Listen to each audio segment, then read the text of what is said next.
उससे पहले आपको याद है, अभी ज्यादा दिन नहीं गुजरे, इंटेलिजेंस ऑफिस पर रॉकेट से अटैक होता है। उसके बाद आप सेंस नहीं कर पाते हैं कि वीआईपीज की इस तरीके से सिक्योरिटी हटाई जानी चाहिए या नहीं जानी चाहिए, किस तरीके के थ्रेट थे। और उसका नतीजा आपने देख लिया कि 24 घंटे भी नहीं गुजरे और इतनी बड़ी वारदात हो गई। और अब तो 20 घंटे से भी ज्यादा का वक्त हो गया है मूसेवाला के, अभी बॉडी का बाकायदा अभी पोस्टमार्टम भी नहीं शुरू हुआ है। हो क्या रहा है पंजाब में? खालिद, ये जो कल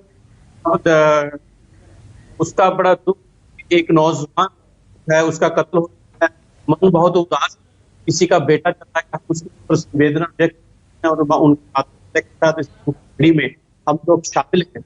और जैसे भगवान जी ने कि किसी भी नहीं जाए, पूरे अलर्ट पे जो जारी है उनको भी दी हुई हैं। और जैसे आपने अपनी रिपोर्ट में भी बताया, पांडे जी बता रहे थे वहां मानसा से जैसे रिपोर्ट आ रही थी कि जैसे उनके पेरेंट्स ने बोला था कि इसकी जांच है वो सिटिंग जज से हो, वो भी मान ली गई है।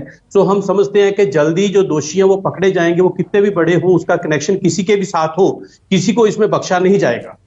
नहीं नील गर्ग साहब, देखिए ये तो एक तरीके से कहा जाए ना कि एक ट्रेडमार्क, एक रटा रटाया जवाब है। इतनी बड़ी घटना हो गई उसके बाद तो जाहिर सी बात है जांच होगी ही होगी। इतना प्रेशर भी आपके ऊपर हो रहा है, 24 घंटे पहले सिक्योरिटी हटाइए, उसके बाद इस तरह की वारदात हो जाती है, तो आप करेंगे ही करेंगे। लेकिन अब क्या ये वैसी वाली स्थिति नहीं है कि सांप निकल गया उसके बाद आप लाठी पीट रहे हैं? मूसेवाला तो वापस नहीं आएंगे, क्या आपकी एक बड़ी चूक नहीं है सरकार की है? नहीं, देखिए इसमें ये सभी लेवल के ऊपर इन्वेस्टिगेशन होगा, जहां पे जिसका भी जो दोषी पाया जाएगा, जिसकी भी इसमें चूक होगी, किसी को भी बख्शा नहीं जाएगा। और ये हम आपके चैनल के माध्यम से लोगों को भी बताना चाहते हैं, दोषी कोई भी हो वो पकड़ा जाएगा और पकड़ के उसको कानून के मुताबिक जो सजा बनती है वो भी देंगे। लेकिन इस चीज मुद्दे के ऊपर एक चीज मैं आपको बताना चाहता हूं कि जिस ढंग से कल से इसके ऊपर सियासत हो रही है, हमारे जो अपोजिशन पार्टियां हैं, चाहिए तो ये था कि एक माता पिता का बेटा चला गया इस दुनिया से, एक नौजवान चला गया इस दुनिया से, इस दुख की घड़ी में सभी लोग शामिल होते, पर जिस ढंग से राजनीति हो रही है, सियासत हो रही है, लेकिन वो बिल्कुल गलत बात है। सियासत करने के लिए और बहुत से मुद्दे हैं, आप सरकार को घेरिए। नहीं, लेकिन अगर भगवान न करे, मैं ये कहूंगा गर साहब, भगवान न करे, लेकिन अगर सेम उल्टा हो जाता, अगर किसी दूसरी पार्टी की सरकार होती और आप अपने एक ऐसे शख्स जो आपका कार्यकर्ता था, आपने टिकट दिया था विधानसभा का, उसके साथ कुछ ऐसा हो जाता, आप सवाल नहीं उठाते, आप पूछते नहीं, आप सरकार को नहीं घेरते, सिर्फ सांत्वना देते?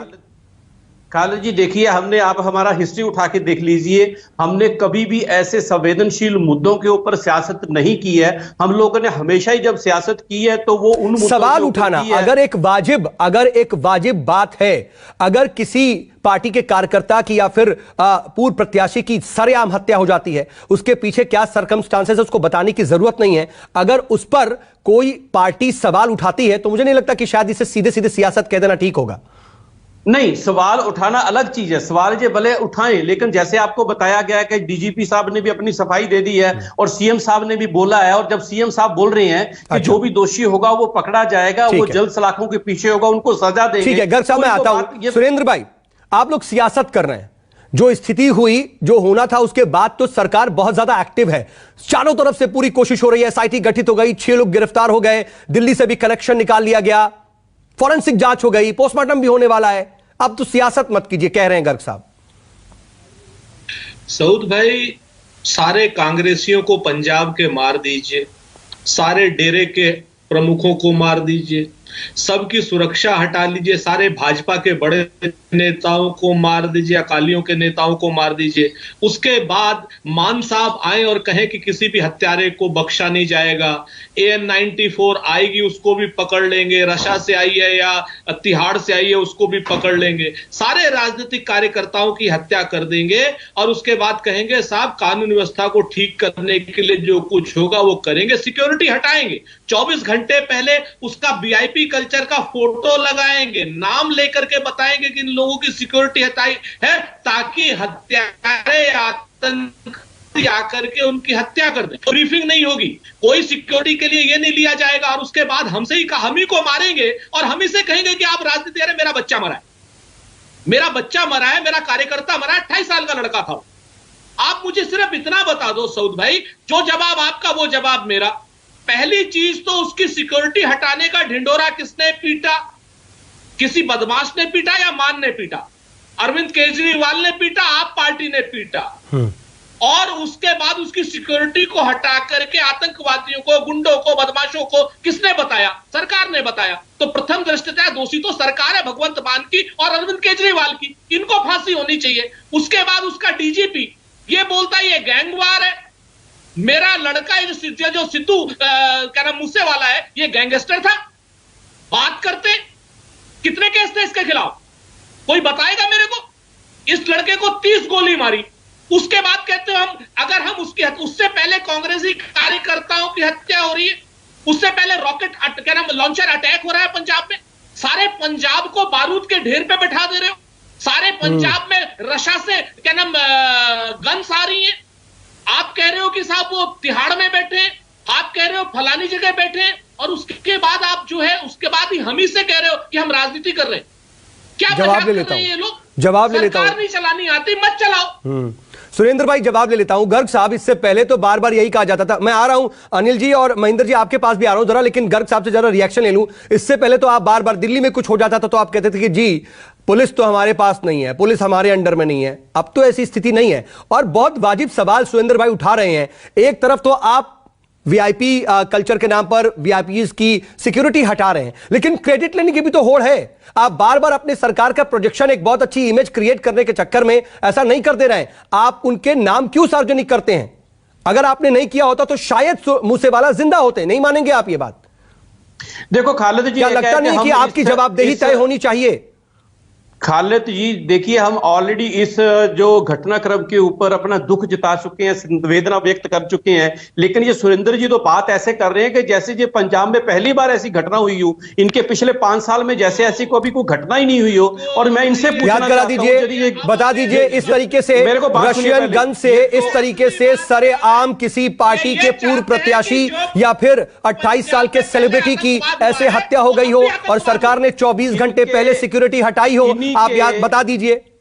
मैं आपको बताता हूं, इन्हीं के जब इनका शासन था तब प्रवेश वर्मा नाम का एक सिंगर है, उसके ऊपर क्या अटैक नहीं हुआ था मेरे? लेकर मैं बात कुछ और कहना चाहता था, आप मेरे को बीच में टोक दिया खालिद भाई। ये जो पिछले 15-20 सालों से ये जो गैंगस्टर पैदा हुए हैं, ये हमारे 2 महीने के राज्य शासन में तो पैदा हो नहीं गए हैं। अच्छा। इनको पैदा करने वाले कौन है? इनको संरक्षण किन लोगों ने दिया? ये किसी से लुकी छुपी बात नहीं है। और पिछले दिनों हमने देखा जब इनकी कांग्रेस, ये जो आप बात कर रहे हैं, ये सियासत नहीं है। मुझे बस इतना बता दीजिए गर्ग साहब, ये सियासत नहीं है। खालिद जी मेरे को बात तो पूरी करने दीजिए, मुझे बाकी मेहमानों के पास भी जाना है। बहुत ज्यादा टाइम आप ही को दिया है गर्ग साहब, ज्यादा टाइम आप ही को दिया है। बात पूरी करने दीजिए। मैं बस इतना पूछ रहा हूं कि जो आप बयान दे रहे हैं इस वक्त, जब कांग्रेस की सरकार हुआ करती थी, प्रेस कॉन्फ्रेंस एक तरफ सुखजिंदर रंधावा करते थे, एक तरफ अकाली लीडर करते थे, कैसे एक दूसरे के ऊपर इल्जाम लगाते थे, किस लीडर का किसके, ठीक है, रिएक्शन ले लेता, मैं जवाब ले लेता हूं, उसके ऊपर भी बात होनी चाहिए। ठीक है, चलिए, बात तो ऐसे कर रहे हैं ये पंजाब में पहली घटना हुई, हमारे ठीक है, और हम आपके चैनल पर गर्ग साहब रोक रहा हूं मैं, किसी भी दोषी को। गर्ग साहब ठीक है, आपको समय मिल गया ना।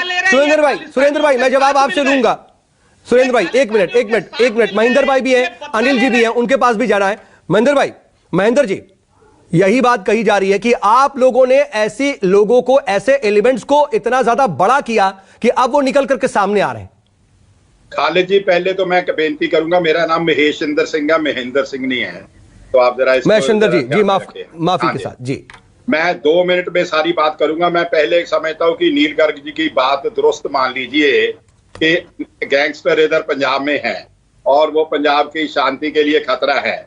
तो मेरे को नील गर्ग जी मेरे बाद एक जवाब दे, अगर उनको पता था कि गैंगस्टर है और वो पंजाब की शांति के लिए खतरा है तो इन्होंने सिक्योरिटी इसलिए विड्रॉ की कि उनको खुला छोड़ दिया जाए इनको मारने के लिए। अगर तो ये कहते कि हमें पता नहीं था कि गैंगस्टर है और इस एक्सटेंट तक जा सकते हैं, इसलिए ये बात होगी।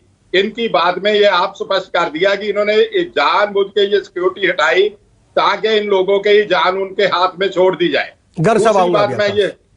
दूसरी बात खालिद जी मेरी ध्यान से सुनना है, ये सरकार की वर्किंग नील गर्ग जी भी सुन ले और आप मीडिया भी सुन ले। मेरे पास 1997 की सिक्योरिटी थी, 1997 से थे, और 5 दिन पहले इंटरेस्टिंग बात बताता हूं, मेरे पास मेरे मॉडल टाउन थाने के एसएचओ और 2 सिपाही आए कि आपकी सिक्योरिटी चेक करने आए हैं। कमिश्नर साहब ने घल्लूघारा के ख्याल में वीआईपी सिक्योरिटी और जो उनको थ्रेट परसेप्शन है वो चेक करने के लिए भेजा है। हमारी इंफॉर्मेशन के मुताबिक आपके पास ये 2 पीएसओ हैं, हमें उनको मिलाइए। तो मैंने कहा एसएचओ साहब आप किधर से आए हैं? मॉडल टाउन से आए? कहते हाँ मॉडल टाउन से आए हैं। मैं क्या आपको पता होना चाहिए मेरी सिक्योरिटी भगवान सिंह जी मान ने वापस ले ली है, आज 15 दिन हो गए। कहते हमें तो किसी ने इतला नहीं दी, आप तो थ्रेट परसेप्शन में हम तो आपको नहीं प्रदान करने आए थे और आपकी पहली भी हटा ली। और दूसरी बात सुन लीजिए, ठीक है, ये मैं एक जरूरी सवाल करना चाहता हूँ नील गर्ग जी से। इन्होंने भगवंत मान जी ने ट्वीट किया कि मूसेवाले की ज्ञानी हरप्रीत सिंह की सिक्योरिटी हटा ली, बहुत अच्छा किया।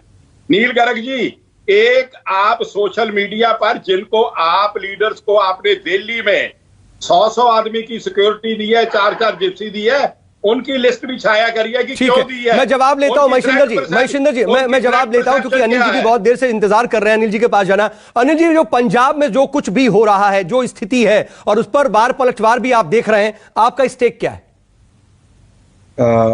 खालिद भाई, सबसे पहले तो मैं कल जो घटना घटी है सिद्धू मूसेवाले वाली पर, भारतीय जनता पार्टी उसकी कड़े शब्दों में निंदा करती है और दुख प्रकट करती है और इसके लिए सीधे सीधे भगवंत मान सरकार को जिम्मेदार ठहराती है और भगवंत मान जी को अपन मॉरल रिस्पॉन्सिबिलिटी लेते हुए, क्योंकि वो पूरे पंजाब में लॉ एंड ऑर्डर मेंटेन करने में सफल रहे हैं, सरकार चलाने में सफल रहे हैं, उनको इस्तीफा दे देना चाहिए।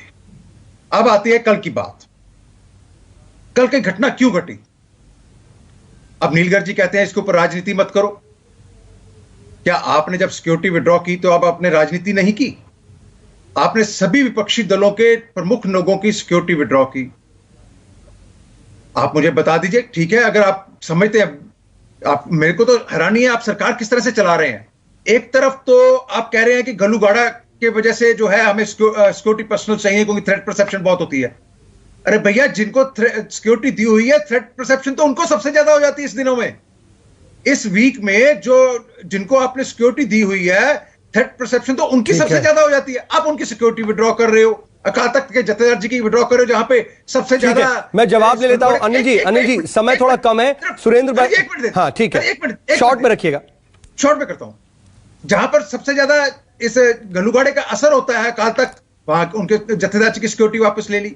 फिर मेरी बात, चलिए ठीक है, आपको बहुत मजबूरी होगी, इन जो प्रोटेक्टेड्स हैं उनकी आपकी जरूरत नहीं होगी, पर आप मुझे यह बता दीजिए, अगर इतनी ज्यादा गंभीर समस्या थी तो आपने जो 92 सिक्योरिटी पर्सनल केजरीवाल को भेजे हैं उनमें से कितने विड्रॉ किए? ठीक है, मैं जल्दी से कुछ सेकंड में जवाब ले लूं। सुरेंद्र भाई भी इसमें रखना चाह रहे हैं। अगर सुरेंद्र भाई माफ कीजिएगा, मैं देखिए समय नहीं है, बिल्कुल समय नहीं है।